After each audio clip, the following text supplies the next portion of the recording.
started, but first of all, I'm going to do land acknowledgement. We would like to acknowledge that many Indigenous nations having long-standing relationships, both historic and modern, with the territories upon which we are located. Today, this area is home to many Indigenous peoples from across Turtle Island. We acknowledge that our watershed forms a part of the treaty and traditional territory of the southeastern Anishinaabe. It is on these ancestral and treaty lands we live and work. To honor this legacy, we commit to being stewards of the natural environment and undertake to have a relationship of respect with our treaty partners. Okay, welcome everybody. So can we have a motion to adopt the agenda? Kriya and Jerry, all in favor? Carried. Okay, any declarations of pecuniary interest? None seen.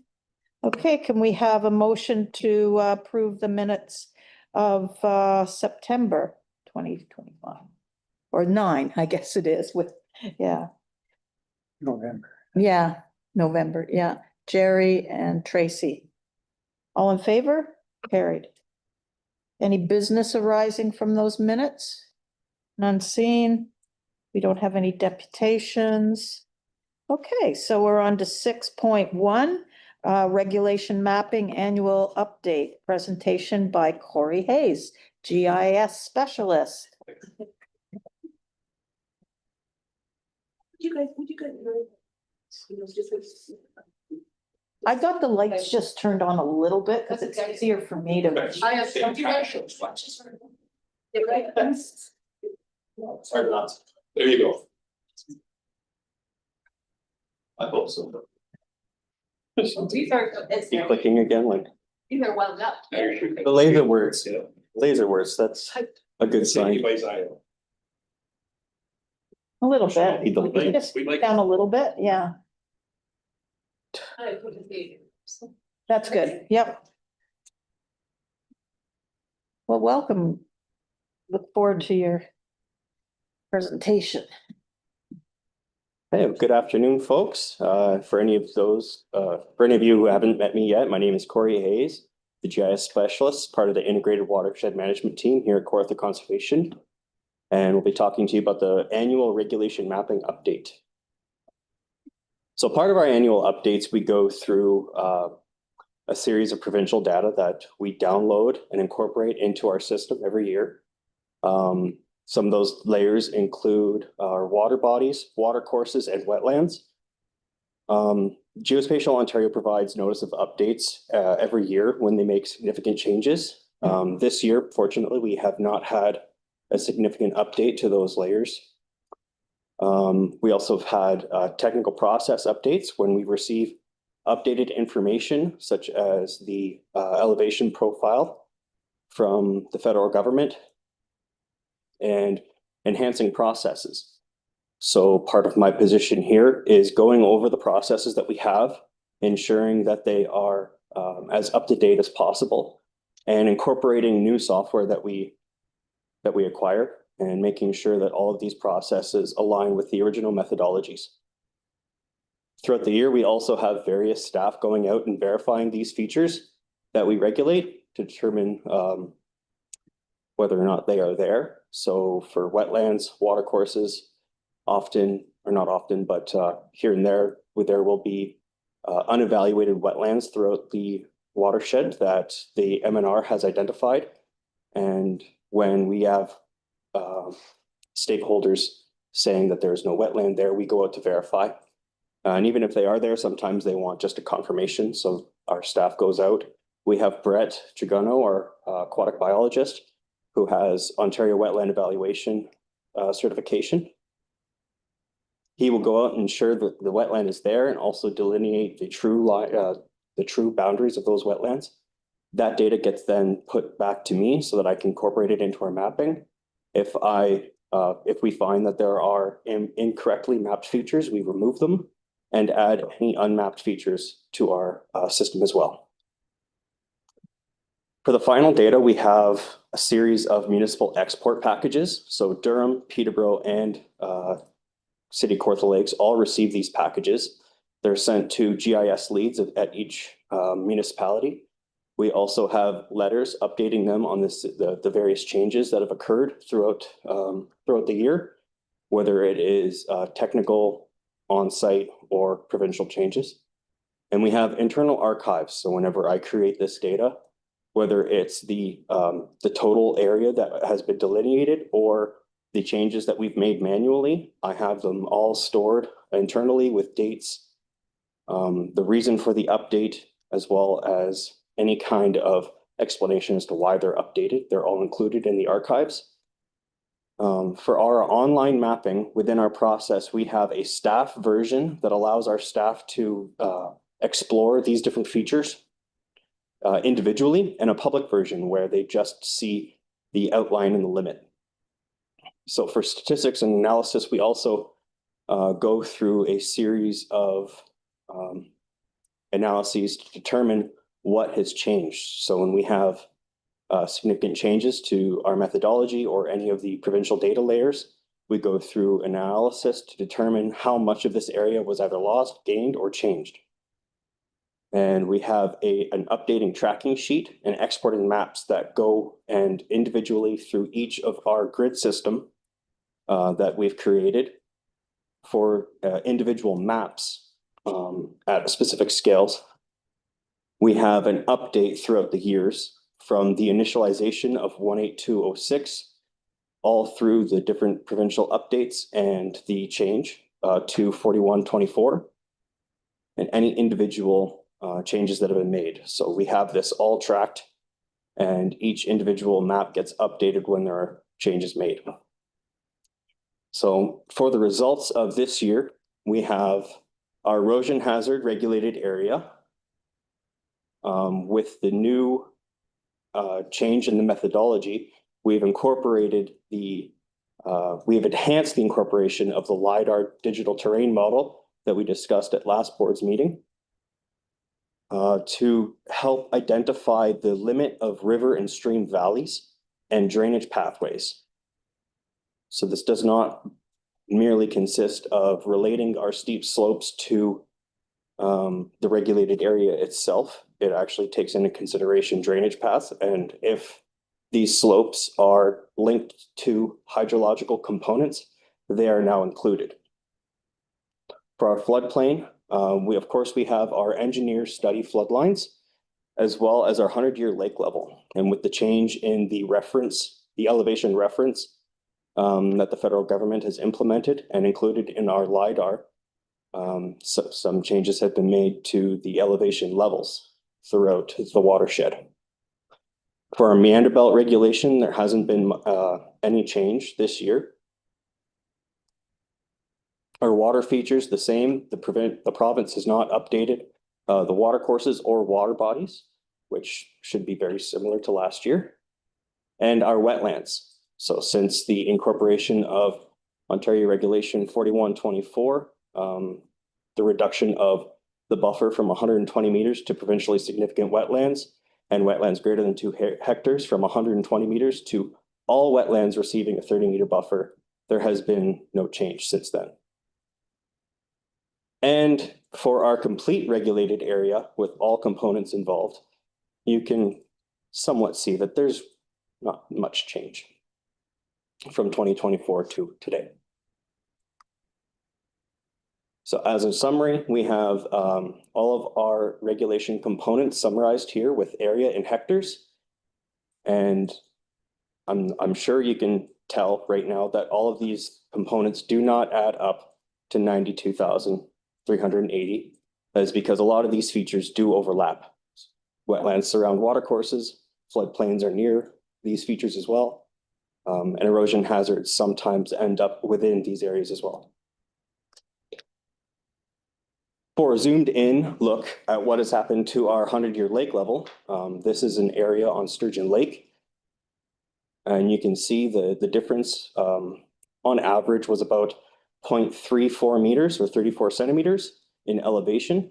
So just trying to get a little bit more of a refined definition of where this flooding will end up in the case of a 100-year storm event.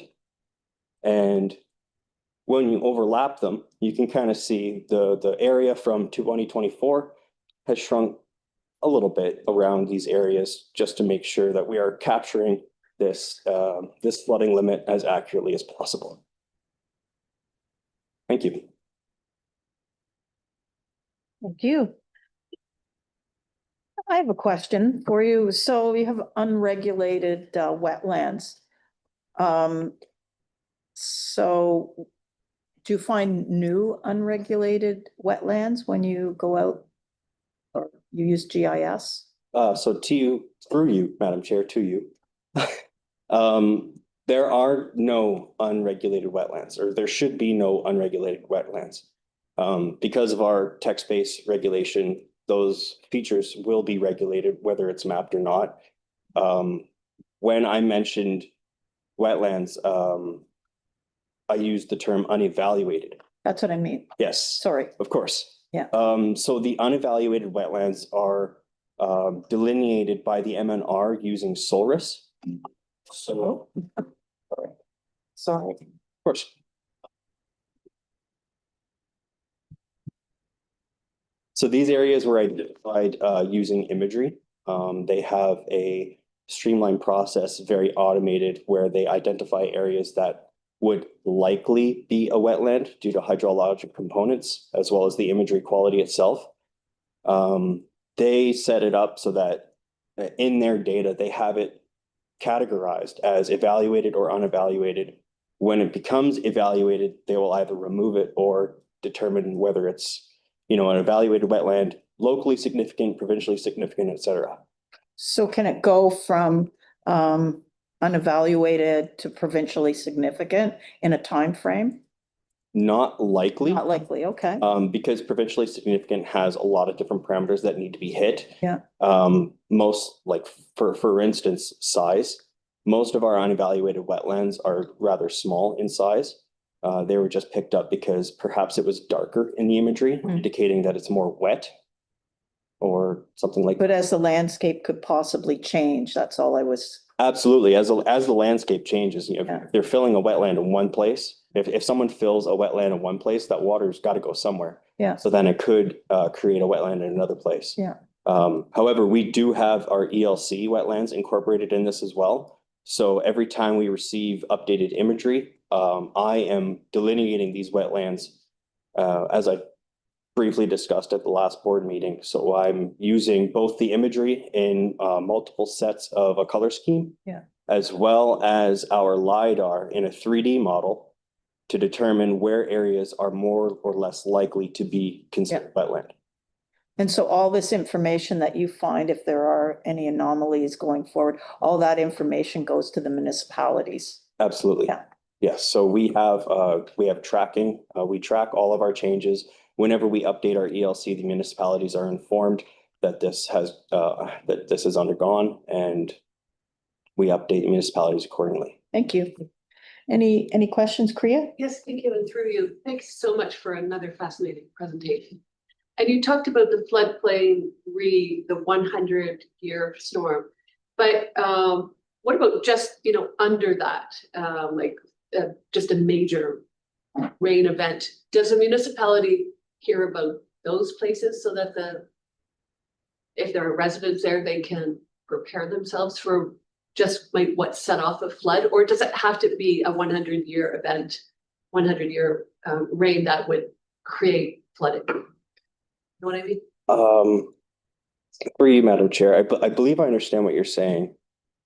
We use the 100-year event to sort of delineate the worst case scenario. So if our landowners are wondering if they're in some kind of floodplain, they would be able to see that in a 100-year storm, they are within that area, they should prepare. So if we are implementing a flood warning or a flood watch, something like that, they would be able to say, okay, we've got heavy weather events coming, we should prepare. They're in that area. Great. Okay, that does answer my question, because just knowing that they're in an area that could flood for the 100-year, but they know themselves that something just under that is also suspect. Yes, it's essentially identifying areas that are prone to flooding. Yeah. So And not only it's not just the dire ones, but just prone to flooding. correct. I get it. Thank you. Jerry? Through the chair, do you run across individual situations where there's dispute about the boundaries of a wetland, what qualifies as a wetland? And when that happens, how do you resolve those differences of opinion? Absolutely. Through you, Madam Chair, we, like I said, we have our aquatic biologist who is OS certified. When we have these kinds of disputes through a permitting process, our staff will go out and determine whether or not an area is considered a wetland. They have specific parameters that they have to follow to determine whether or not it's a wetland. So if there's a hydrologic component, if there are wetland species present, things like that. When it comes to identifying wetlands, I am not the expert here. I'm more of like a heads up desktop kind of delineator. But when our experts do go out in the field to determine these areas are indeed a wetland or the dispute is correct, they will delineate that wetland in the field and relay that information to me so that I can make the changes in-house. Mark? Madam Chair, I can add to what Corey's identified, which is in the legislation, we have 4 parameters that are defined by the province. And so we make sure that the wetland for the regulation purposes meets those 4 different criteria. So Corey's mentioned a couple like dominant, what they call hydrophilic, they really like water plants. And so there's a guideline that says, all right, well, the number of plants have to be dominant, and dominant means over 50% of the plants have to be the water loving type. So that's one gauge. The other one is it has to be having water that's closer near to the surface. And so what we have are soil loggers. So we turn the soil logger, take a core of sample, and if we see either wet soil, which is one quality, or you see something called glaying. And there's another one as well, but it's mineral deposits. You know, the water fluctuates quite a bit in there as well. So there's a whole series of tests that we do in order to make sure that that we're defining that boundary for the wetland. And oftentimes we find that the landowner will come along with us, and we're able to explain it. And that usually solves any concerns about where the wetland lays. But a lot of times a client will also hire a consultant, and so that discussion will happen between Brent and the consultant in terms of an agreement for where that boundary is. So, and to add to that, through you, Madam Chair, we also do have some clients going through third-party consultants that will create or conduct an environmental impact statement. And through those environmental impact statements, they will delineate the limits of these wetlands and relay that information back to us as well. Great. Jerry? Sure, but by the same token, that can change from year to year to year, That's what I was- just on the weather of that particular year, that it may not be a normal for every year. How do you deal with that? Through you, Madam Chair, I don't have a great answer for you.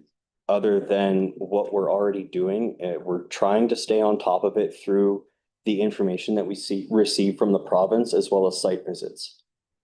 and Madam Chair, I think that's where the natural variability in vegetation, for instance, and the soils. The other one is connectivity to a water course. So you know that there's going to be water components tied to a wetland. If there's variation seasonally, that's where the glaying piece, the different mineral deposits that you would see in the soils, that accounts for some of that variability that you would see seasonally or over year to year. And then the dominance of plants too. So if there's areas where you would end up with transition species, they may not necessarily form the dominant type. So you're really looking for those dominant hydrophilic plants that form a wetland component. So it takes into account that natural variability as well. Great. It's interesting. Any other questions? Okay, can we have a motion to receive Corey's presentation, please? Jerry and Harold, all in favor? Carried. Great, thank you. You. Okay, and we're on to 6.1.1, regulation mapping annual update. Christy McCabe. You. So just following up on what Courtney presented to you today, we have a staff report that sort of goes through all of that information and outlines some of the changes that we're recommending to a regulated area. We're looking for board support so that we can then post that for 30 days and come back to the board with if there's any comment or anything that you need to consider. We will be coming back in January with a final approved mapping for your approval for update. Great, okay. So you see the resolution, can we have a motion, a mover and a seconder, please? Tracy and Harold, all in favor? Good, thank you. Okay, we're on to 6.2, Bell 5 Video Botanical Jungle. Mark. Yes, thank you, Madam Chair. Just a little bit of an introduction to this. I'm not sure if anyone's seen the Botanical Jungle series, but features a number of places in Ontario.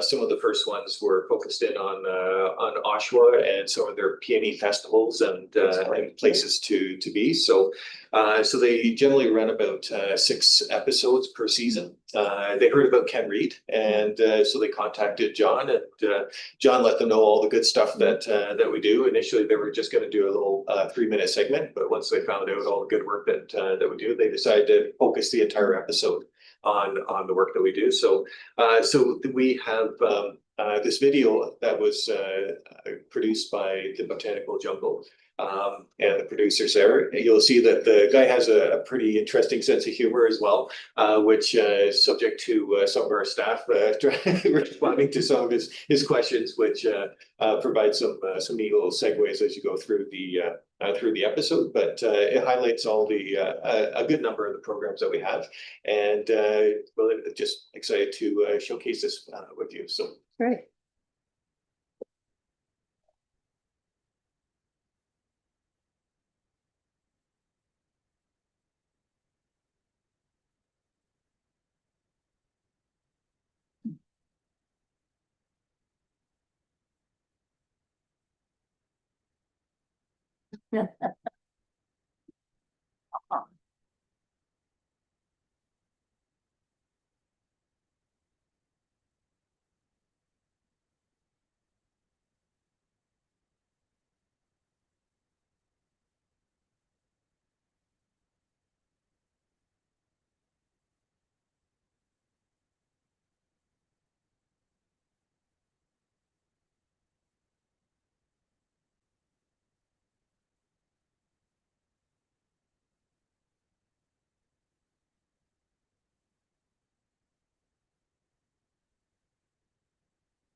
Nice. Great. That's good. How do you guys know Catherine McNeely? She's connected well with our stewardship programming. Oh, great, great. She's on the executive of the Kennington Horticultural Society. We've known her for a long time. Fantastic. Great. Well, that was really enjoyable. That was fun too. Yeah, Really great. yeah. Okay, just a motion to receive, please. Okay, Mark and Kriya, all in favor? Carried. Great. Okay, we're on to 7.1 permits issued by designated staff, November. Christie, Oh, good news. yes, Another month of 100%. The team put out 23 permits in the month of November, receiving and hitting our targets for our review as well as issuance right across the board. So, and Right again, you know, issuing those permits and reviewing those permits well under the health timelines, which is even further below what the province has set as the targets that we're supposed to reach. So very proud of this team. way to go. One question. Yes, Priya. Thank you, and through you. How often do you get permit extensions? I noticed there were quite a few, and is it sometimes weather related and they can't get all the tools they need, or? Yeah, through you, Madam Chair. Sometimes it's weather related, sometimes it's, you know, economy related. They couldn't, you know, we saw a lot of them where people just couldn't afford to do the work that they wanted to do, so they're asking for an extension. A lot of the extensions that we saw this month were more around gas lines being put in, so it was more a case of it's just, this is the time that they were actually able. So oftentimes what they'll do is they'll submit a group of permits and then they'll get started, they'll run into bedrock being too close to the surface or whatever, which delays the process, and then they have to ask for some of those extensions. So. Jerry? Through the chair, this is more curiosity. When you come up Angelina and it splits, I noticed there a month ago, they're starting to, is that gonna be a car park? For commuters? So Yes. through you, Madam Chair, yeah, that is actually going to be a large scale parking lot for a lot of the snowmobilers and ATV Oh. riders, so that they have access. So the rail trail that runs through Lindsay and then continues up into Fenelon Falls, it stops being paved right at Thunder Bridge Road.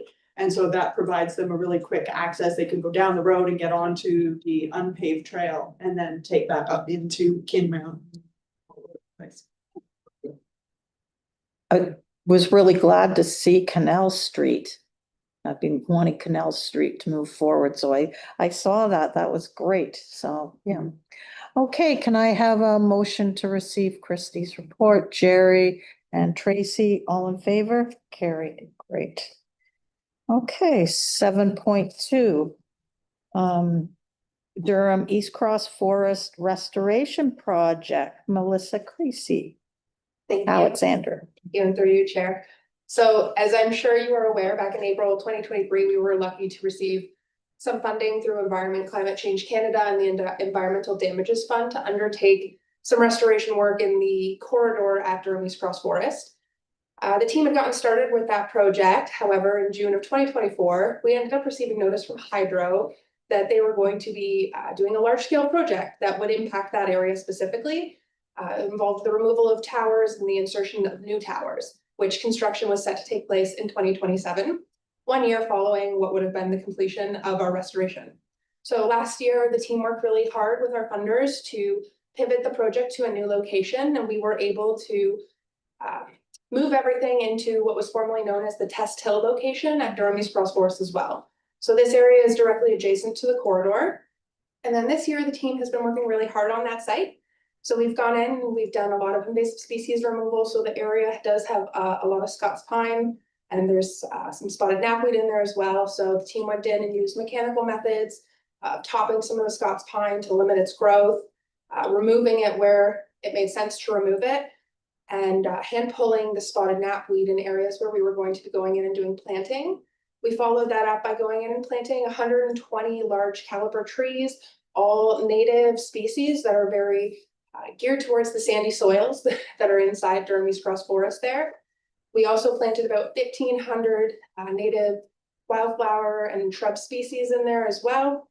with the help of some volunteers, as well as worked with the Durham Regional Police to gain some insight on some of the best ways to close down illegal access points into the site. So we used some of the Scots pines that were removed to place into illegal trails to not only create barricades so they couldn't be accessed, but also create habitat piles that would provide shelter for any of the wildlife and birds that were using the area. We've installed new gate access points so that those who are walking the trails are able to still access the walking trails and get in, but we're limiting the off-road vehicles from entering the site, as well as the construction of a large berm that we will be seeding and planting in the following season as well. So the staff will continue to monitor the site, and we plan to undertake some additional plantings in there as well next year. Thank you for that. And I was just wondering how difficult it was to liaise with the funder. Was, They were actually very receptive. I will be honest, they were very good to work with. We had a few conversations back and forth, but because the area that we're working with is very adjacent to the corridor, we were able to still achieve all of our ecological impacts that we had put forward for the first project. So we do hope that following the completion of the hydro corridor, we can revisit that project. right on. Great. Okay, any questions, Melissa? Yeah, Jerry? Chair, I've become aware of that tower replacement of 52 kilometers. I know super deadline happening. Yeah. Okay, alrighty, can we have a motion to receive Melissa's report? Harold and Jerry, all in favor? Carried, thank you. Okay, 7.3 environmental monitoring strategy. Nancy. There. This report in front of you just provides a progress update on our 10-year environmental monitoring strategy implementation. In 2022, the board approved our 10-year environmental monitoring strategy, which laid out several objectives and 8 recommendations. These 8 recommendations include the actions and key performance indicators related to continued investment in our water quality, water quantity, biomonitoring, temperature monitoring, land use, groundwater, and climate programs, increasing our real-time capabilities and monitoring equipment, filling data gaps in our monitoring networks, continuing to track land use changes, report annually on our findings, continue to collaborate with our partners and explore efficiencies, innovations, and emerging issues. Implementation on the 10-year strategy began in 2023. In the short time we have been implementing, we have made great strides in improving our monitoring programs and achieving those key performance indicators. I'm happy to report that we have increased our real-time capabilities by 30%. This has included adding a new weather station at Kenry Conservation Area, upgrading our Indian Point weather station, upgrading 3 of our PGMN wells to real-time, and installing a new real-time flow gauge at the Nelpon River. We have obtained 1 out of 2 deliveries for the up-to-date aerial imagery for our watershed, and have successfully updated our ecological land classification mapping to reflect that new data. We have also filled data gaps in our monitoring network by 4%, and staff continue to look for ways to report on our data, drafting several dashboards for our environmental monitoring programs, and those dashboards are hoping to be released in 2026. Very good, yeah. It's really heartening to see all the growth in this and the, climate change strategy also. So thank you. Any questions of Nancy?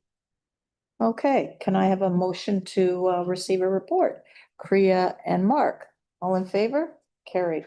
Thank you. Okay. So we're on to 7.4 stewardship strategy. Danielle Cole-Hunter. Thank you. So this report sought to provide an update for you on our 10-year stewardship strategy, which began in 2020.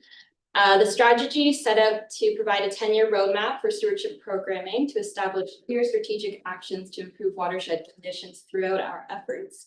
The goals provided in the strategy are quite high level, but they also have some actions and measurable targets that I will highlight for you in this kind of good news report.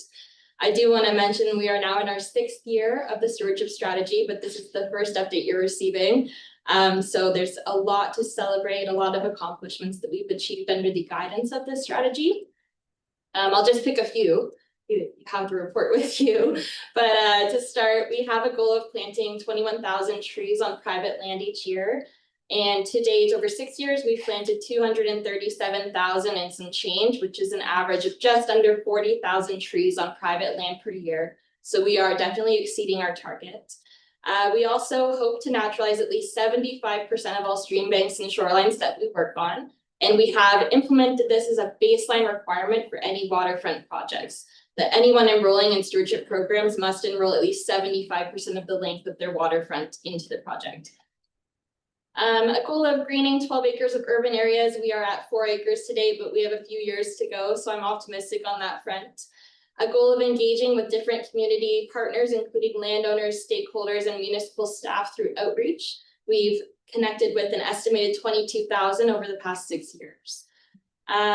We have a goal of prioritizing our project locations using the best available data in-house and through external agencies. And as you know, we work quite hard to prioritize our stewardship projects based on areas that will have the greatest impact. For example, with our RBC projects for low impact development, where we leverage water quality data through the IWM team to identify, for example, Sinister Creek as an area that we'll be focusing on for the next 2 years based on some concerning water quality figures that have come out.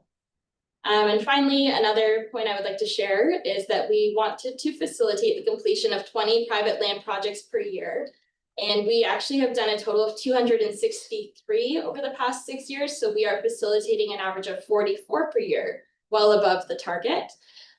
Aside from facilitating the projects ourselves, we leverage other programs like our Water Fund grant program to have landowners supported to do the projects themselves, in which they've done 160 private land projects themselves and 20 community projects since 2020. So I wanted to also highlight that aside from the direct measurable benefits from this strategy, it has also helped us to guide our municipal plans and our team KPIs. Especially by helping us identify areas where we don't have current stewardship programming that are gaps that we could be seeking funds for or seeking partnerships towards to ensure that we have the most diverse programs available for what our community hopes to see. And with the addition of renewed funding partnerships, new funders, and the onboarding of interesting new programs like Alice KPN, we are really optimistic that over the next 4 years, our impact will continue to grow, perhaps exponentially. Great. Thank you. That was a good report. And so is that separate from the lake management plan implementation? So that's like. Exactly. Okay. So the first lake management implementation action plan for Kawartha Lake started in 2018. And I consider the stewardship strategy a bit of an umbrella overarching that plan, as well as our Lake Scugog environmental management plan. It came later, but it still is kind of like a higher level strategic plan. Yeah. Great. Thank you. Jerry? Through the chair, so over that 6-year period that this has been going on, have you gone back in the last year or two to see how much success the tree planting is actually? Sometimes they work really well at the right season and other times. Yeah, we do. Through our partnership with Forest Canada, it's actually mandatory for us to do survival assessments in year 2 and year 5 on our private land tree planting projects. So we're always out doing that. I actually got to do it firsthand this year due to the staffing transition we did. So I have a pretty good grasp on what that looks like. We do strive for a 60% survival rate to bring our sites up to kind of the base that they need to become free to grow within the first 5 years. And most of our sites do actually meet the minimum survival rate. Those that do not have the option of participating in a refill program to bring them up to that minimum. Great. Tracy? Thank you, and through your chair. On your observations as well, great report. Obviously, we've seen droughts the last couple of years. Are you steering residents towards a fall planting as a more stable type of approach? Yeah, through your chair, we do have an interesting brand new fall planting program happening this year for the first time. So through 2 different funding partnerships with Federation of Canadian Municipalities, but also Forest Canada, we're increasing the number of trees from 0 to be allowed to be planted in the fall. It's a low number to start, but we're going to pilot it and see how it goes. I do think that there is a lot of promise in fall planting to become more drought resilient. Have you received the grant from the FCM? We have. So this Great. one is for Durham region. It's in Okay. partnership with the Durham region, but we are also exploring a separate FCM, which you might have been wondering about. Yeah, there's a group in Bob Cajun that's looking at doing a plan maybe for the whole municipality, so it'll be interesting through the FCM. Yeah, they've got a lot of great opportunities. Yeah, yeah. Okay, any other questions or comments? Can I have a motion to receive report? Jerry and Peter, all in favor? Carried. Thank you. Okay, so we're 7.5. Well, CAO report. Mark, please. Thank you, Madam Chair. Lots of great work as usual that got in the report for this month. A lot of key activities and corporate services has really been on the budgeting front. All municipalities have your budget letters now, as well as year-end activities, which are right in the thick of things, I would say, at this point in time. Just tidying up the end of the year, making sure that we're in a good state for closing off the financial year. And a fair bit of time has been spent over last month on the ERO posting and the Bill 68. There's a lot of other things though that have been going on as well as that. Communications certainly focused on the events that we've been having. There's been several, notably the Illuminated Forest and Christmas at Kenreid, supporting those, as well as an agricultural symposium that we held as well. So those were well taken up by the community. They were some of the top hosts that we had, in addition to the ERO posting as well. So the word is certainly getting out there in terms of both that ERO posting as well as the local events that we have, which remain really popular with the community. Some of the other highlights that we had included the PGMN and Talking Forest, as well as a couple of points, and another one I think of a couple of crushed beer cans in the CA that also garnered a fair amount of support. On the HR front, we have I think Danielle mentioned she was out doing some survival assessments for trees, and that's because our previous forestry technician went to Conservation Ontario.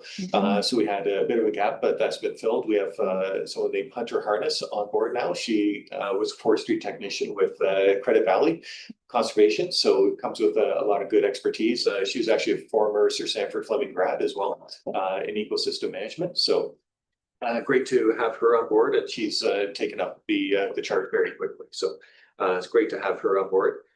We do have a couple of contracts that are ending as well. One of them is our communications technician, and one is our field technician that assists with lake management planning efforts. Communications person focused on supporting a lot of the lake management plan implementation and different special projects. And then she was involved in a couple of other things as well. So we're going to miss them for sure. They're extremely productive, but like I say, their contracts have ended. We do have our planner that has moved on as well, hired by one of our municipalities who remain nameless. But I'm sure you'll enjoy her. So we do have a bit of a gap, but we have secured some backup services through Central Lake Ontario and their planning services. So that's great to have. And internally, we'll manage some of the simpler applications, but rely on them for advanced expertise that we might need. Christmas in Kenreid was very successful. 600 folks came out, more or less, and this was supported by $8,200 in a variety of different mechanisms to support that, either through partnerships, donations, through some of the vendor fees and parking, and then we had an Experience Ontario grant on top of that. So helps with the sustainability side of things for that event, and we did have 20 volunteers that assisted as well with the event, both in terms of setup as well as on the day, helping to manage the different activity booths. So great support there. The Illuminated Forest, I haven't been out myself yet this year, but I see all sorts of posts internally on how well it's going. So I know the bus service has been really well received. Full bus loads coming out, and then the parking lots are full as well. So that is running from December 12th through to the 28th. We do have a number of things as well going on in a number of the other programs. I'll highlight just a few. One is that we are planning a State of the Lake Symposium tied in with the Lake Management Plan activities for next year. Danielle mentioned the Durham trees, and that was extended for another 3 years, and that's through a grant with FCM. So that's really great news. And due to some persistence from staff, we did have fisheries mitigation measures that were going to be offsetting the Lake Scugog enhancement plan. And those measures were still seen as useful by a number of our partners. So they've stepped up to the plate quite a bit and helped support those funds to enable that to occur. So Scugog Lake Stewards, the Mississaugas of Scugog Island First Nation, and OLPH all contributed fairly significantly to this project. So we'll be installing rocks on ice, which will fall down and create some good habitat for spawning in the spring. Good And idea. I think that's where I'll stop. But lots of good things in there. And any questions? Great. Happy to answer those. Great. Korea, Could you just go over that rocks on ice? I think that's a great idea. Yeah. So there's a couple of ways that you can do this. One is to go into the water and actually physically place the rocks where you want to, which is pretty labor intensive. Or you can wait till the ice gets thick enough and get an excavator or something to push the rocks out in that defined area that you're looking for. And then as the ice melts, the rocks just sink right where you want them. And So these it makes it rocks work. are a perfect habitat for fish Yep. to spawn around because of the crevices. And Yes, exactly. Yeah. So when they fall, they have all the rocks and crevices. It's hard for species to nest in things like sand or other material where they don't have as successful a rate of reproduction and spawning. So what this does is facilitates that much more effectively for certain targets, fish species like walleyes. It's rock. That I can't tell you, but someone else probably can. What size rocks? It's a mixture of quartz to different types of rocks that they've like I don't know the exact type, but there is definitely a prescribed what Yeah. type of rocks it has to be. Like are they this big, some of them, like big rocks? Just like cobble, and I don't think they're that big, no. But I can get specifics. Just curious, it's wonderful to hear this. That's Great idea. that's smart. And so would you put like a grouping of them, like a So- bunch of rocks and, drop them in this one area? So that would become a kind of Yeah, so they're hangout. they definitely my team's gone out and they've GPS like the locations of where they need to actually be placed on the ice for the Yeah. contractor. Yeah. And there's just each site has its own specific size of area Yeah. in terms of the habitat that they're trying to restore. So yeah, there's definitely some specifications that Yeah, are yeah. for each one is different. Sure. What a great idea. Jerry? To the chair, you don't want a couple of truckloads of fieldstone, do you? Approve of that. Harold? Yes, and on these sites where they're building these shoals, putting these rocks and do they have to do any test work to the floor of the lake right there? Because there's some spots along there, I think you could dump rocks in there for quite a few days before you'd ever see any, but they would just keep sinking down in there.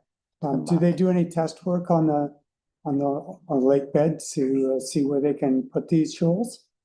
I believe they went out and they did some preliminary assessments of the actual sites chosen to make sure that they were suitable to have these shoals put there. But yeah, I don't think there was intense testing on it. They were specifically chosen for a reason. Okay, so, okay, thank you, Ines. Madam Chair, if you'd like, given the interest of this shoal project, we can certainly bring it back as a presentation to. Yeah, it just sounds really interesting. It's something that I haven't heard of and Yeah. that'd be great. Okay, thank you. Okay, any other questions? Can we have a motion to receive the report, please? Jerry and Harold, all in favor? Carried. Okay. Here. Okay. 7.6 correspondence. There were lots of correspondence this month for sure. And I have a question. How many, do we have a number of how many conservation authorities have sent in letters? to the ERO or whatever? At this point, no, not, we don't have the numbers. I know Yeah. Conservation Ontario is tracking them. Yeah, As okay. well as municipal resolutions. Yeah. But no, I don't have the number other than a lot. Yeah, it is, yeah, okay. Any questions on any of that correspondence? Okay, can I have a motion to receive it, please? Jerry and Peter, all in favor? Carried. Okay. Right, 8.1 designation of provincial offenses officer. Melissa. Thank you, and through you, Chair. So I have these two lovely gentlemen here behind me today. Both Freddie, Kaveen, and Jackson Boys have recently completed their level 1 provincial offense officer training course. And we are seeking to have them designated as provincial offense officers under the section 29 and as a backup under section 28. So Freddie, he joined us last year, August 2024. As our conservation area technician, and Jackson joined us as our conservation area technician this January after 2 years following seasonal summer employment with us. Their duties require them to be out on the lands, maintaining our properties, and the designation would allow them to help ensure that they're able to enforce the Conservation Authorities Act as well as the Trespass to Property Act on the properties. That's great, well, welcome. Thank you. Great, okay. And Madam Chair, you'll note that the recommended resolution had two separate components. Mhm. The second part was contingent upon proof of a clean criminal record check from Freddie. Yep. Freddie has provided that, so we can actually combine Yeah. both Freddie and Jackson into the first resolution, and then we're good, which I think you'll see on your working copy. Right, okay, well, maybe I'll just read it. Okay, resolve that Jackson, is it Boys? Yes. Okay, and Freddie Kaveen be appointed as a provincial offenses officer for the purpose of enforcing the Conservation Authorities Act, RSO 1980, Chapter 27, and the regulations pursuant to sections 29 and 28 and the Trespass to Property Act. Great, can we have a mover and a seconder? Kriya and Mark, all in favor? Carried. Okay, thank you. Okay, 8.2, proposed regional consolidation of conservation authorities, ERO comments. Have a page number, please. Yes, I have 210. I mean, I've been engrossed in this weeks now and it's really taken on a life of its own. Anyway, yeah. Yeah. What? Yeah, thank you, Madam Chair. So there is a fairly complex resolution that you see before you. A lot of it's the context leading up to a suggested non-support for the current configuration as the province has proposed, and instead identifying that we need to slow down the process a bit. We're proposing something similar to what a number of CAs are proposing, and this one specific really to CLOCA as well, who suggested that an appropriate timeframe be 3 years, the first term of the OPCA, which makes a lot of sense. Focus on achieving the mandate of consistency in standards and policies and centralized permitting functions, things of that nature, but not with the regional consolidation. Allow that to occur so that there's an ability to determine whether or not there's a need for consolidation. But if there is, then identifying a reasonable alternative model with some actual information in behind it. So actually study it a little bit more, figure out whether it's a good idea. And so when doing so, it should involve meaningful engagement as well with the municipalities and conservation authorities in addition to the province. So that is the primary focus area. And then we have identified as well a number of suggested comments related to the Environmental Registry of Ontario, as well related to the 5 questions that were posed related to the posting. And I can certainly run through those, Madam Chair, if you wish, or I just think it would be good because it's Yep. online. I think it would be Sure. beneficial for the public. So the first question that was posed is what do you see as key factors to support a successful transition an outcome of regional conservation authority consolidation.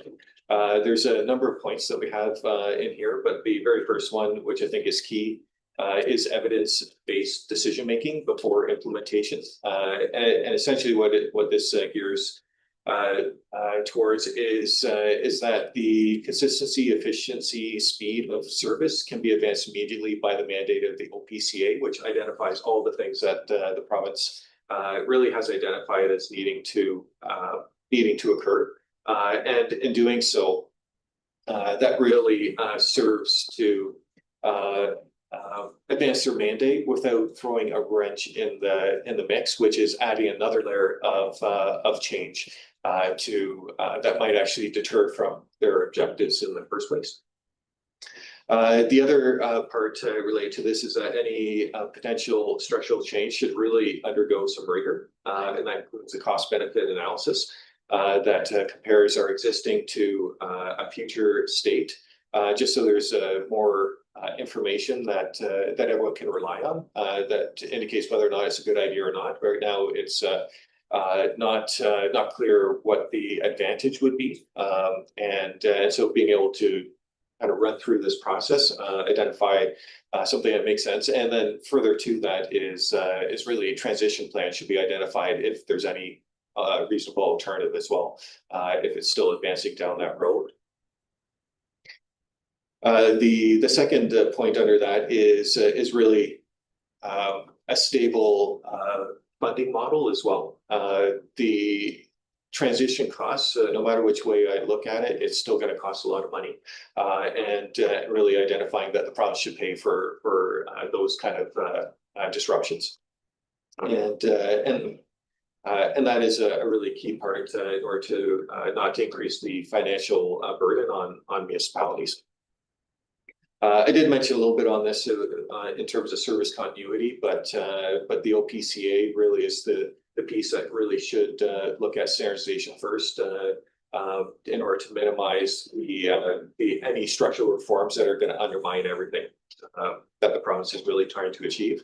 I know the province has indicated that there would be no interruptions to service or some of the service guidelines or service delivery, but I can't see that that's not going to happen given the amount of work that would go into this.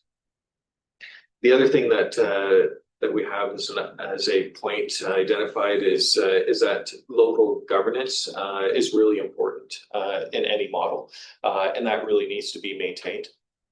Local staff also need to be maintained as well, because we can make more effectual decisions on the landscape. When someone comes into the office, we can often identify exactly where someone is and say, oh yeah, I know that road, or I know that area, and provide much more effective guidance for individuals than if you're dealing with a 16,000 square kilometer area.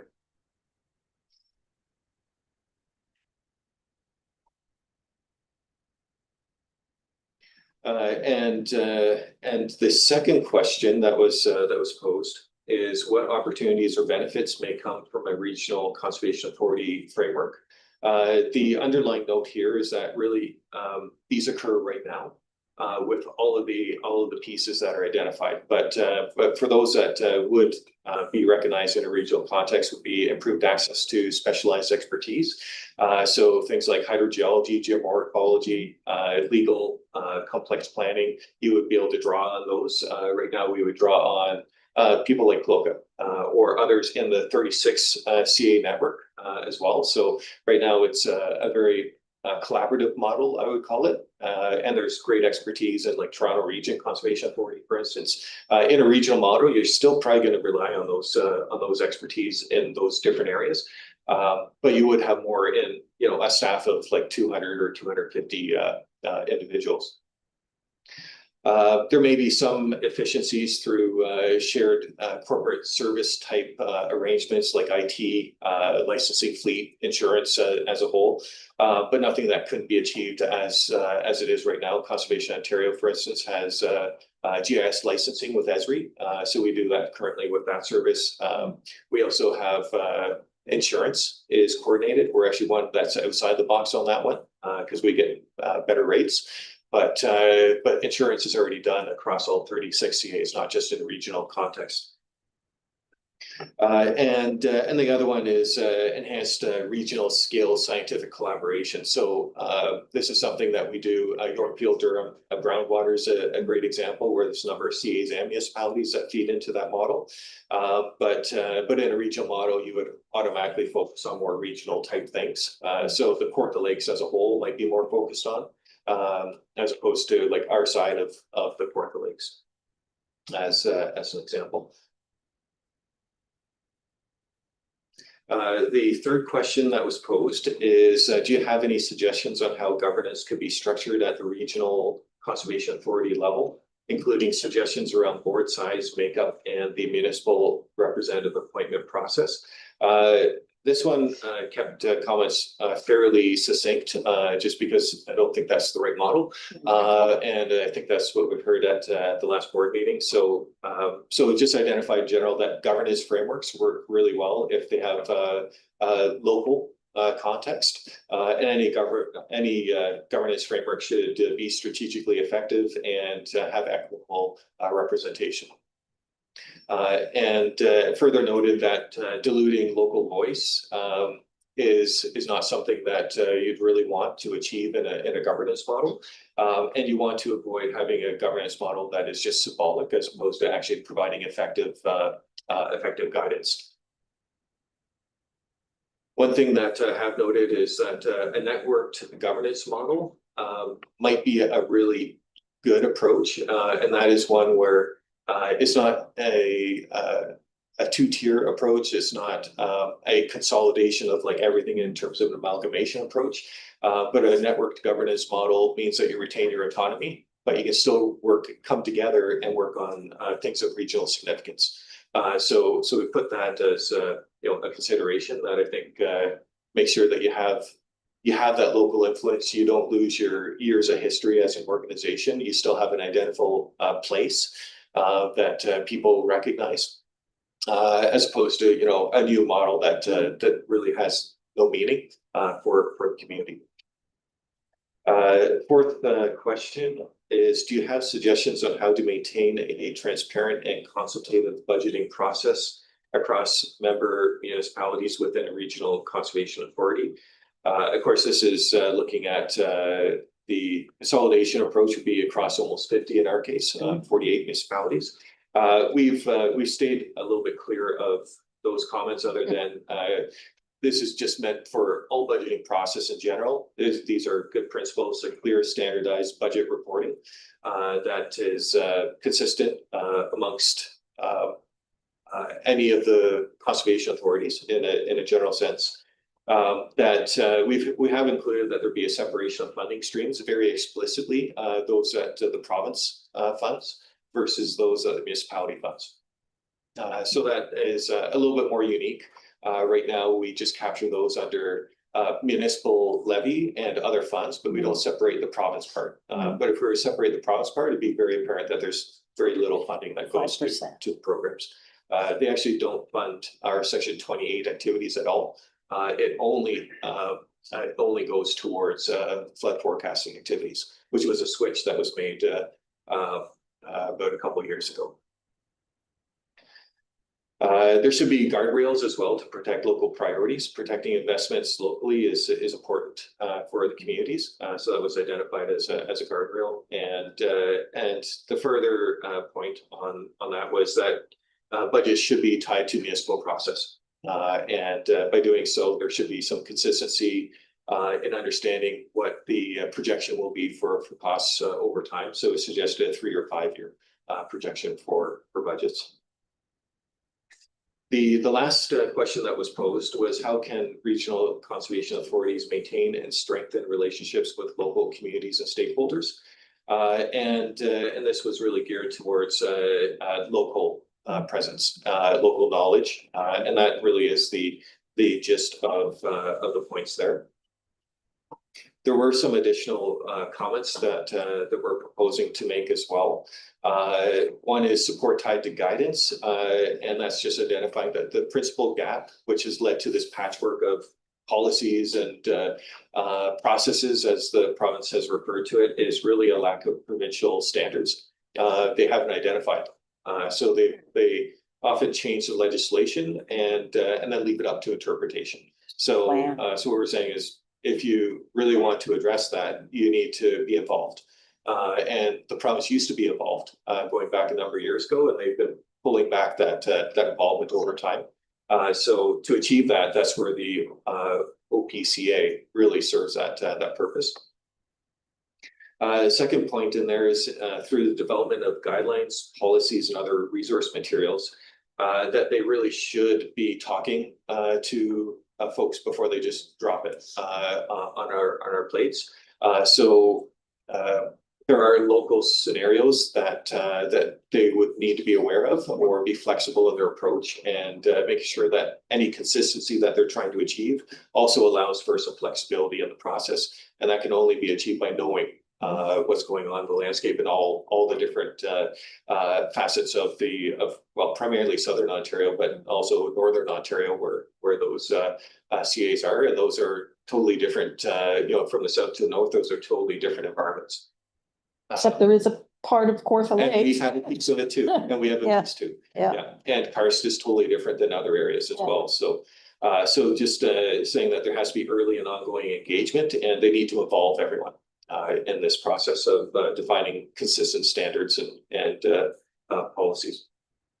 Another point that we identify is that the boundaries that are defined, really, if they're going through a whole big exercise or any exercise whatsoever, is make sure the boundaries make sense. So we don't have 2 administrative boundaries or 3 or whatever the case is. But there is that thing called, Corey mentioned it, LIDAR, which has a great topography base, and that means that you can create better lines of where your watershed actually is. So instead of having an administrative boundary like ours was created, filling in the gaps around the other CAs, our source water boundary looks similar, but it's totally different as well. It pulls in Uxbridge, and that's why Uxbridge, for source water purposes, is, you know, something that we have to consider. So if this is actually something that the province is interested in, make sure it's done right, and let's make sure that the boundaries make sense for modern day. And not like ours was defined on NTS maps with 1 to 50,000 scale. We're dealing with 1 to 2,000 now.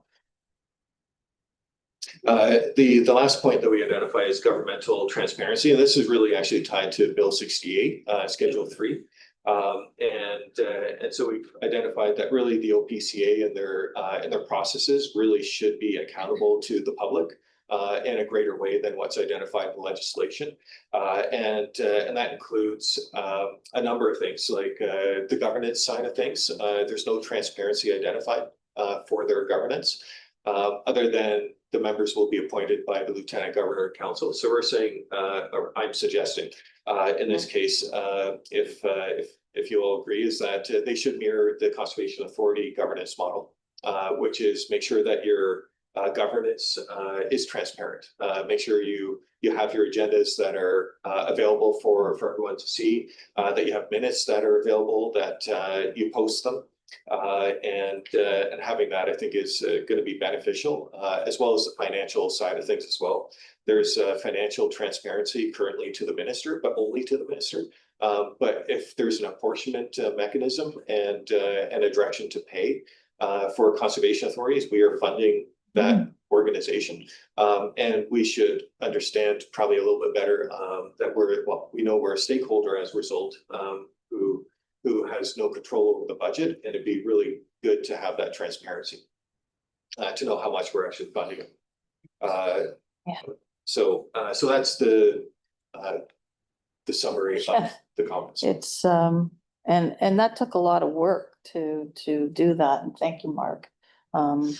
Yeah, I was just thinking, think of the cost of, if this went through, the cost of signage alone. Just it really is kind of half-baked, but anyway, so if it isn't broken, why are we doing anything? If we're meeting or exceeding regulations provincially, why are you changing things? I think it's Yeah, anyway, my view of things anyway. Are there any questions of Mark or comments? Jerry? Through the chair, so the feedback the other way, coming back to you is positive. From whom? Well, the ministry itself, and are they being I would say that the communication, like there have been consultation sessions that have been organized by the province. I would call those very structured, so that the questions that are answered are the questions that they're asking in their specific way, but there's no opportunity to ask them questions. And I know that from the answers for a few of the questions that were posed, and they did group work, and the different groups presented, and there was defense of the idea that they're proposing. So I think that's the feedback that we've generally seen. Other than that, really haven't received any direct feedback from the province. Yeah, I'll leave it at that. I attended that with Mark and that's exactly what happened. And people did try, I went up and talked to the fellow Hussein Banat, is it? Hassan Bassett. Bassett, yes. And anyway, basically said if it's not broken, why are you doing this? So we'll have to wait and see. It was, as Mark said, very structured. Okay, Oh, sorry. Okay. yeah, Kriya? Yes, thank you, and through you, Chair. I've heard that it's going ahead for sure, no matter what. Where this is going to go. But is it your understanding that each CA will maintain its building and its programming? That's my understanding. Yeah, so That's what they say. yeah, through you, Madam Chair, the province will not be Don't know making that for sure. decision. What they've indicated in one of the conference calls was that that will be the regional governance board's decision, Oh, right? So in meetings of the conservation authorities, like none of us can see how we would lose an office. Yeah. Because we all recognize that local tie-in is so important. And I would say the other thing that's entirely not clear is the province really hasn't been clear on what consolidation actually is in their mind. They're not using the word amalgamation. I think a lot of people are saying amalgamation, right? And there is an amalgamation criteria actually in the Conservation Authorities Act. So it's interesting that they're using the word consolidation either to stay away from the word itself, or to be open to other models. So which that is, I'm not too sure, but I think it's, I've heard the same thing, that it's going forward no matter what, but they have put it out for public consultation as well. So if they get a lot of feedback that says this is not a good idea, I mean, they have one of two options, right? They can either listen, or they can just push through, and they'll have to decide which is better for them. but best case scenario, with it going through, this organization would continue all the programming that it does. Yeah, I think through you, Madam Chair, I think that's the interesting part. We So don't know. if I think about how we're structured, we have our local programs that come forward. And then you have the OPCA now put into the mix that says you guys are essentially, they're saying you're not meeting standards, whoever you are, right? Whether it be, we don't even know that. There's been no communication to any of the CAs saying you are not meeting a standard or you are not meeting a standard, and no ability to then, address it. But they are saying that we're not meeting a standard. So if you're identifying a standard, then theoretically you're going to have to meet a standard, which means you're going to have to inject resources or money of some sort. Is kind of where my mind is running. So if you're injecting money and resources into meeting a standard, then you're going to be squeezed on the other stuff unless you have big pots of money hanging around, right? And the province hasn't identified any transition funding. They'd stay away from that entirely. What they have identified is that they will charge back the CAs for the work that they do. through direction to pay, for stuff that they're working on, which is like everything that they work on, they get charged back. And long-term, there'll be an apportionment piece. So that's added cost to the rates on top of the So standards. that could be problematic for. We're funding paying for program. it. Yeah. We're paying for it and we're going to be paying for another level of bureaucracy. And so looking at, for instance, I've tried to figure out what this would generally look like. So they do achieve some reductions, 12 members on which traditionally an 85-member board, now a 73-member board. So that's about 15%. But when you work into account the like per diems for that, it's about $10,000 on a $15 million operating budget or $33 million total budget. That's not a big cost saving. No. Right, which goes back to the need for a cost benefit analysis around this. And then there's a whole bunch of unknowns in terms of the structure that it would be. You would automatically have different layers of management, 200 people, like we're 30, right? But 200, you have to have a much more complex structure as a result. So I'm not sure where your savings end up coming out. Yeah. So, and I've also trying to figure out how long it would take to have like one more centralized office or whatever mix it is, but it takes a day to just drive around the entire area. 16,000 square kilometers and you end up back at the same spot without doing anything. So all the So- meetings would have to be on Zoom or whatever, because who's going to drive halfway across there Yeah. to have a meeting and you lose something, I think, by doing that. So I don't see the Person. cost savings.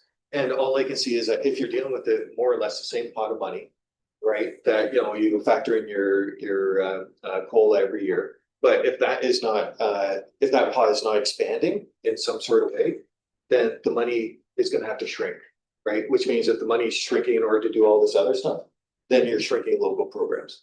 That's Okay, kind of where I end up. Thanks for that beautiful answer. Long-winded, but thanks. Not so easy. It really isn't. Peter? Yeah, through you, Chairperson. Is there much pushback from the general public? I know most of the municipalities have sent in something opposing this plan and different groups have, but the general public, I don't notice that when I'm speaking to people that. They're not aware. And so about it. that's why I wrote I didn't do it. I mean, the paper did an article on that and trying to get with the link. So for the advocate, so people could actually go on to the ERO to voice their concerns. So anybody I've been speaking with, I let them know that this is important and so spread the word. Just a follow-up, the timing is awful. I mean, when Hello. closing date is just before Christmas. Yeah, it was People planned have that a way, lot more I'm sure. things on their mind than Yeah, what the conservation authorities are going to look like. yeah. So, It was announced on Halloween and yeah, Game 7 of Blue Jays. yeah, yeah. Notorious, but they did to public health. Yeah, so, okay, so with that, let's see, here we go. I guess we have to have a motion for this. We're gonna have a motion to support this. Who would like to? Mark? And Motion to receive? yeah, or to actually, what's the Endorse? endorse? It's endorse. Absolutely. Yeah, okay, Mark and Tracy. Okay, any other comments? Just one, I really appreciate the diligence and the work that you've done, the analysis on this and the way that you're approaching it. This is a tough thing to do because I think we're all realistic enough to be cynical as to the process that we're having to go through anyway. But I think you're doing a fantastic job and thank you very much for that. Peter? And rather than just voting on it, I'd like a recorded vote to emphasize that the board is unanimous behind Mark's presentation. Okay, Melanie, Can I just mention something? Does anyone else here sit on another CA board? Yeah, I do too. The LSRCA, who has taken a slightly different response to all this. So I don't know if I conflicted in any way supporting both of the resolutions. You know, because they do differ. I don't know what your opinion on that might be, or if it doesn't matter, because I do support this and I do support that one. Think so. As long as it's not directly Yeah. opposed to it. You can, Tracy, but that is, it's your. Anaraska is pretty much the same as this. what conservation. Is Have you that, seen the LSRCA No. draft resolution? I have not seen. what, We'll be what's, looking at that tomorrow morning. I'd be very happy to forward it to everyone, but it's more like on board, let's go. It's not going anywhere else, but they'll be the lead CA and region. And worry less about various landscapes, and they definitely want more consultation and cooperation, and they have lots of questions, but it does have a slightly different flavor, I'm just gonna say. it's up to you, you know, What? yeah. So I can improve. I think I literally can. I just want, No, I know, that, yeah, that's a kind of conundrum for sure, but yeah, it's up to you. Regardless, it's not well thought out. It isn't, it's Yeah. half, it's, sorry, yeah, I mean, we need to see a full cost benefit. Yeah. Because we're paying for it. Municipalities are paying for it. So this is a major download. It is. Yeah. No, that's exactly what it is, and you're not going to see the benefits and the cost, because essentially it will be downloaded as is. We're not changing anything, and that will go along for about 2 years. Then there'll be a mandate. You've got to bring your costs down to this. You figure it out. yeah, That's what'll happen. and rules, and we'll get, Oh, yeah, standards will plummet. I've been through it. Oh, yeah. I think we all have probably. So, Yeah. so happen. Okay, so Peter has asked for a recorded vote, so I guess we'll do one. So I will call it meetings. Right, I have to do that. So right first, Director Byrd, Yes. Director Crandon, Yes. Director Pettingill, Yes. Director Ryan is not with us, Director Richardson, Yes. Director Noble, Yes, and then I have Vice Chair Wright, Yes. and then Chair Warren. Yes. So unanimous, so that's great. Okay, so I guess that's that, and so any reports from any board members? I'll just say I was fortunate to go to the Great Lakes Day on the Hill in Ottawa, and it was just amazing. I learned a lot, and it was kind of heartening to see all the different environmental groups that are working together to keep the Great Lakes healthy, or trying to. So yeah, I really quite enjoyed it. So yeah. Harold? I just wanted to take a second to give a shout out to CAO Bukowski for presenting at the local council in Port Perry on Monday night, and bringing a great presentation forward on this issue, and informing the council, and we got a mandate to support this also and send it forward along to everyone. So Great. thanks again. Yeah. Thank you for that. And I just want to thank all the staff for all the great things that you've done this year. And yeah, it's been a good year. We've got lots done. So thank you. Priya? Thanks. Just something you mentioned that about Great Lakes, something I did hear about the new potential amalgamation, is that there will be Great Lakes funding for each of the regions. And this is something that Lake Simcoe, for instance, didn't ever have. It considers, it's a large lake, but the Great Lakes have always had special funding. And I guess the CAs on lakes have benefited from that. But now, for instance, LSRCA would benefit from Great Lake funding. And I guess the same would be for Kawartha Lakes. Have you ever heard anything Lake about? Simcoe's always received like big money for lake management. Like they were the first and I remember when they first got their big chunk of money. And so they've done really well through the province. So I'm not aware of any, Another source of Great Lakes funding for this? no. And I know that there's agreements between the province and the federal government as well, tied to this, and then also to the US. But I'm not sure if those dollars are coming from the government of Canada or from province of Ontario.